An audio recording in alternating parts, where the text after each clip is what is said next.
মথিতে লেখা আছে 11:28 লেখা আছে, হে পরিশ্রান্ত ভারাক্রান্ত লোক সকল, আমার নিকটে আসো, আমি তোমাকে বিশ্রাম দেব।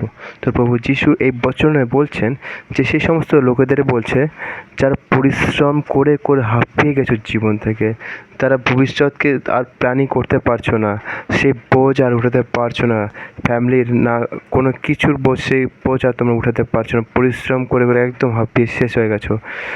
তাদেরকে বলছে ঈশ্বর যে তোমরা আমার কাছে এসো, আমি তোমাকে বিশ্রাম দেবো। দেখো, জগতে অনেক কিছু আছে কিন্তু তোমাকে সেই বিশ্রাম কেউ দিতে পারবে না, কিন্তু প্রভু যিশুর এই বচন বলছে যে আমার কাছে আসো, আমি তোমায় বিশ্রাম দেব। তো তোমরা যখন প্রভু যিশুর কাছে এসে নত হয়ে বলে প্রভু আমাকে তুমি বিশ্রাম দাও এই বচন দ্বারা, তখন তোমার প্রভু যিশু তোমাদেরকে বিশ্রাম দেবেন আর তোমরা সেই বিশ্রাম পাবে। প্রভু যিশুর বচন বলছে, তো তোমরা সকলে তাকে গ্রহণ করো আর বিশ্বাস করো তাকে, আর তোমরা সেই সমস্ত জায়গা থেকে যেখানে তোমরা হাঁপিয়ে গেছো, পরিশ্রম করে করে আর বিশ্রাম পাচ্ছ না, সেখানে তোমাদেরকে বিশ্রাম দেবেন।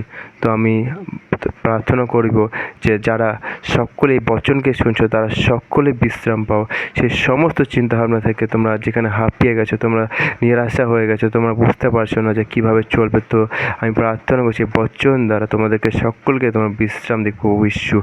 আমি প্রার্থনা করছি তোমাদের সমস্ত দিক থেকে তোমাদের আনন্দে পড়ে তোমার জীবনকে আমি প্রার্থনা করছি। শয়তানের সমস্ত দরজাকে আমি বন্ধ করছি তোমাদের জীবন থেকে, সমস্ত দুঃখকে আমি আনন্দে পরিণত করছি প্রভু যিশুর নামেতে প্রার্থনা করছি, বলো আমেন।